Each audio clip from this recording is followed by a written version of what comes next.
Now, the first thing that you should know is distinguish between atoms, elements, mixtures, and compounds. Now, let's start with atom. Atom is the smallest particle that makes every matter. So anything that has space and occupies volume is a matter, and that will be made up of atoms. An atom consists of subatomic particles, electrons, protons, and neutrons, and it is these atoms that combines to form elements, compounds, and mixtures. Now let's look over what are elements. Now elements are those substances which are made up of only one types of atom. Now there are more than 100 different elements and each have different properties. Like gold is shiny, whereas gold is solid, whereas carbon is an element which is a solid, but oxygen is a gas. So every element has different properties and they can be categorized as metal, non-metals, and semi-metals.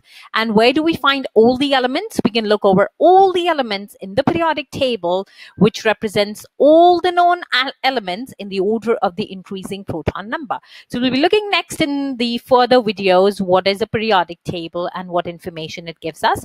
Next is mixture. Now mixture is something, if you just mix sand and water, you mix salt and water. So these are the two substances which can be two different elements or compounds which are just combined without any chemical reaction. So in mixture, all the components retain their properties and you can easily separate them by physical means like salt and water, sand and water, oil and water. On the other hand, when two elements or atoms, they combine together via chemical bond and each element do not retain its property, like methane is one carbon and 4 hydrogen atoms joined together, and the properties of methane is completely different from carbon and hydrogen. So this is what a compound is. So compound has a completely different properties than its constituent elements.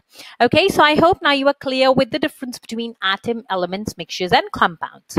Now, where do you find the periodic table? You find the periodic table, all the elements arranged in the order of the increasing proton number. So hydrogen has a proton number 1, is placed first, followed by helium, lithium, and beryllium. And you can see this periodic table in the forms of groups and periods. So these vertical columns are the groups and these horizontal rows are the periods. And if you look at this, we draw a zigzag line on this periodic table.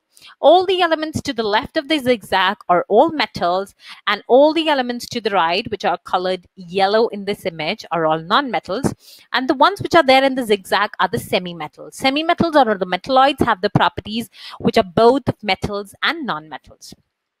Now, elements in the same group, like group 1 and group 2, all have similar chemical properties because they have same electrons in the outermost shell. So group 1 will have 1 electron in its outermost shell. Group 2 will have 2 electrons in its outermost shell. Okay, so just by looking at the periodic table, there are a lot of information you can get to know. Like lithium and sodium, they all belong to the same group. They have 1 electron in their outermost shell. Magnesium and calcium will have 2 electrons in the outermost shell. If anybody asks you, give an example of a metal, you can give any example from this group. If somebody asks you name a non-metal, you can give anything from this group. And the last is the group 8 that are noble gases. Noble gases means they do not react. And we look into the subsequent videos why they do not react. So this is just the basic of periodic table. Just by the glimpse of the periodic table, what information you can get. Next is, you have seen a lot of chemical equations. So you can see in this chemical equation, there is carbon and there is oxygen. So 1 mole of carbon, what does the chemical equation tells you? The chemical equation tells you that there's a symbol, carbon, oxygen, carbon dioxide. 1 mole of carbon reacts with 1 mole of oxygen, forming 1 mole of carbon dioxide. Now, you can further refine this by putting the state symbol. State symbols tells us that at the room temperature, what is the physical state of these elements. So carbon exists as solid, oxygen exists as gas, carbon dioxide exists as gas, and if there's a symbol that has liquid in it, generally we use it for water. That means it's liquid. And if there's any element which is in solution, we use the state symbol aqueous. So in chemistry, you should always develop a habit of writing a balanced chemical equation with the state symbols. Okay, so as we'll do different equations, we'll try to use the state symbols in them. Okay, now balancing equation. Now, balancing equation is based on the principle of law of conservation of mass. Now, what is law of conservation of mass? That the mass can neither be created nor destroyed. So there are equal mass of reactants that are being reacted, and the mass of the products will be equal to the mass of the reactants. So now let's look at this question. Can you see there's carbon and oxygen and CO? How many atoms of carbon are there to the left side? There's one. And to the right is also one. But how many oxygens are there to the left? There are two. And to the right, oxygen is just one.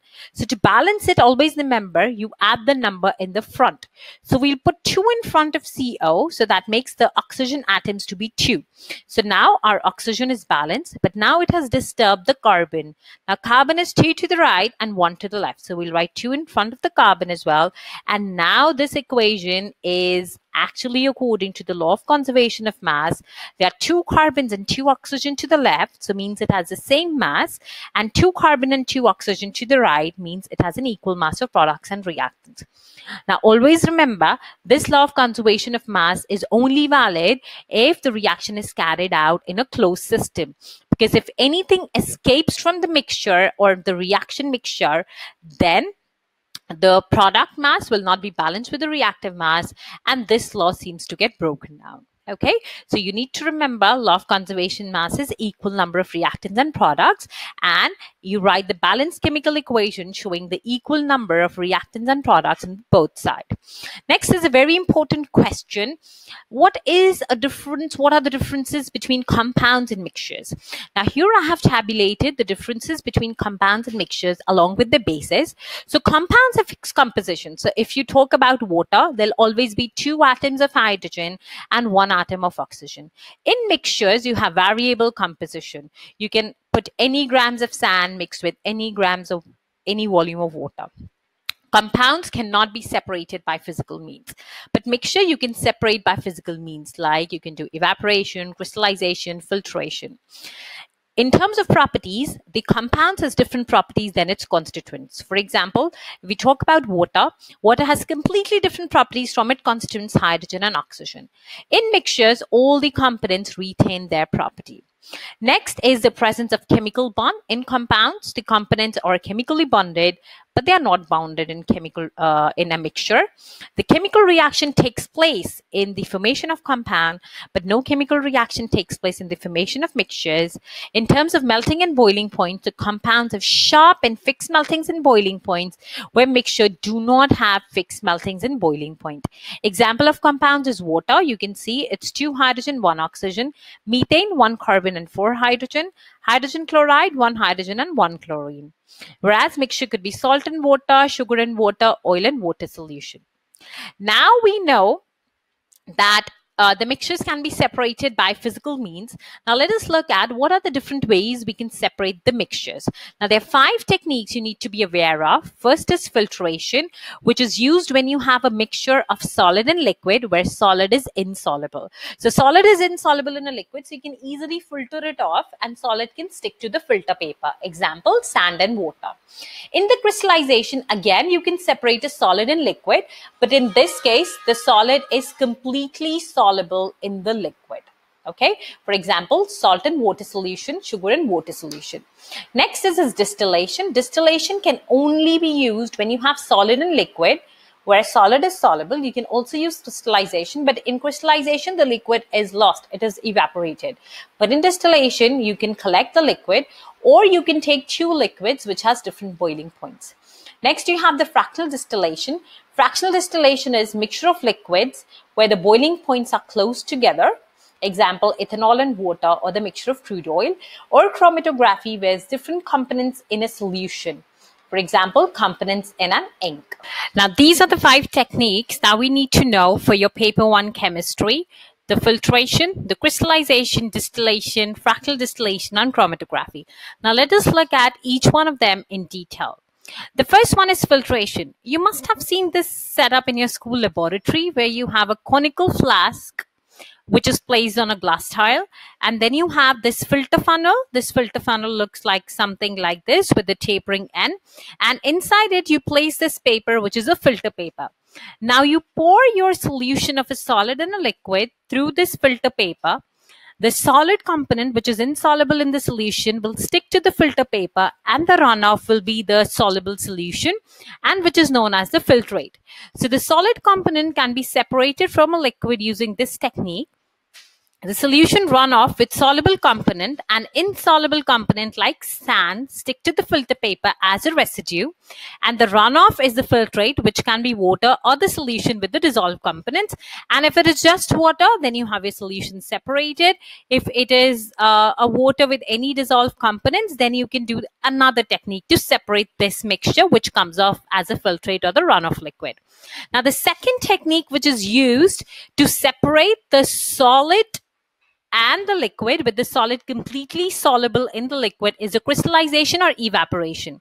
So this is a setup that we use. We take a water bath and we heat the mixture in this water bath. And let's suppose it has a solution of salt and water. We will heat this mixture, all the water will get evaporated and the crystals of solid will start forming. So you have your solid component separated from the liquid. Next is the distillation technique. Now, in the previous technique, you can see that the water has been evaporated. But if we do any mechanism in which we collect this water vapors, condense it and collect it separately, then in this way, we can get both of these components. So the next technique is distillation. It can be used for a solid or a liquid, or it can be used for the mixtures of two liquids which have the different boiling point. You heat the mixture. One of the component which has the lowest boiling point will evaporate. Once it evaporates, it collects in the condenser cools it, and then you can have this component separated in a separate beaker or any flask. So distillation is used to separate solid and liquid, in which solid is completely soluble in the solvent. It can also be used to separate two liquids which are completely miscible in each other and have different boiling point. So in evaporation, the solvent is allowed to evaporate, leaving solid behind. But in distillation, solvent is evaporated and the vapors are passed onto the condenser, which cools the vapors and collects the solvent in a separate container. In case of separation of two liquids, the one with the lower boiling point will evaporate first and will be collected by the condenser. Okay, so now is a fractional distillation. Now, let's suppose you have the mixtures of more than two liquids, like of crude oil, or you have the mixture where the two boiling points are very close to each other. So in this, what we do is we take a fractionating column. So the vapors which pass to the condenser, they first pass this fractionating column which have glass bead in it.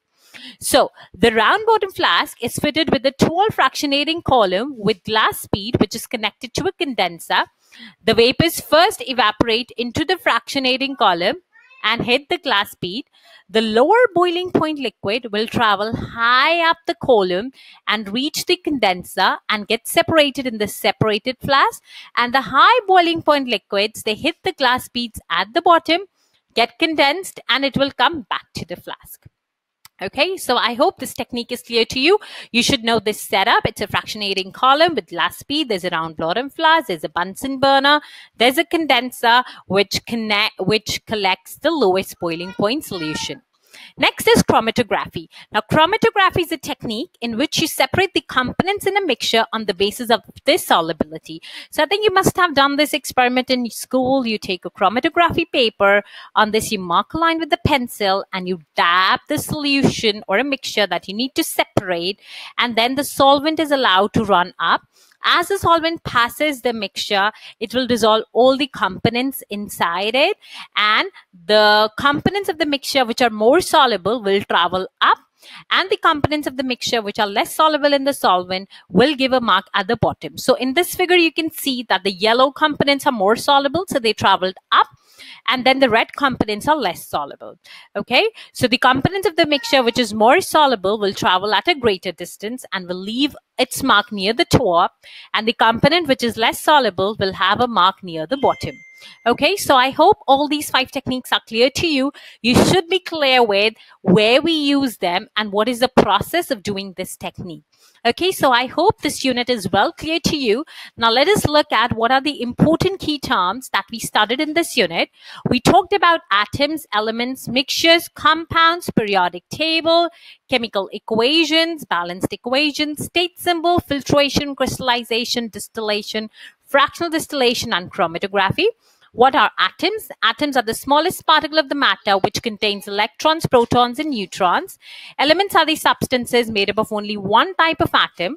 Mixtures are the substances made up of two or more compounds which are not bonded chemically.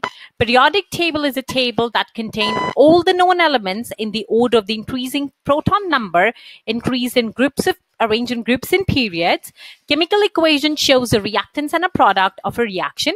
Balance equation shows equal mass of reactants and products in an equation. State symbol indicates the physical state of each element in its reaction, and thereof solid, liquids, aqueous, and gas. Filtration is used to separate an insoluble solid and a liquid using a filter funnel and a filter paper.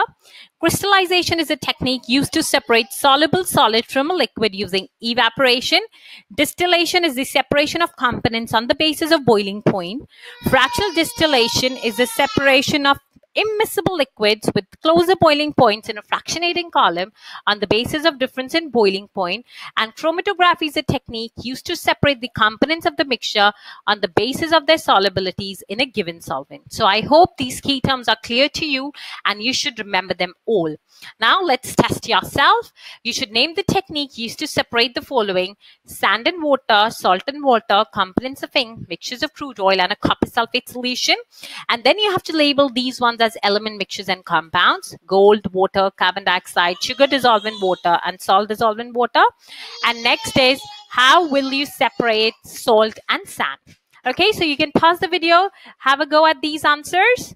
All right, so now let us look at the answers. So salt and water is separated by filtration, sand and water by filtration, salt and water by distillation, components of ink by chromatography, mixtures of crude oil by fractional distillation, and copper sulfate solution for crystallization. For salt and water, you can also use crystallization. Now, next is label as element, mixtures, and compounds. So gold is an element made up of only one type of atom. Water is a compound because it is two hydrogen and oxygen combined in fixed proportion. Carbon dioxide is also a compound which has one carbon and two oxygen.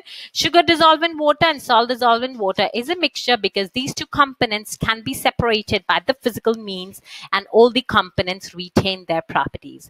Now, to separate salt and sand, what we can do, we can dissolve in water. The salt will completely dissolve in water, forming a solution, and sand will be solid. That will be there. We can pass this mixture to a filter paper. The sand will stick to it. We can take out the sand out of the filter paper, dry it. Now we are left with the solution of just salt and water. And for salt and water, we can use crystallization. The water will be evaporated, leaving salt crystal behind. Okay, so I hope this topic along with these questions are clear to you. Now, what's the next step? The next step is you check the specification, make sure the specification on this chapter should be crystal clear to you, and do exam questions on this topic on atomic structures. The exam questions can be found on my website. The link is shared with you in the description box below. If you like this video, then please do like, comment, and share this video. And also let me know in the comment section that what is the topic that you found most complicated in this, and I'll try to make it easier for you. Also, let me know if there's any specific video you want me to make. I'll do it for you. Till then, happy revising.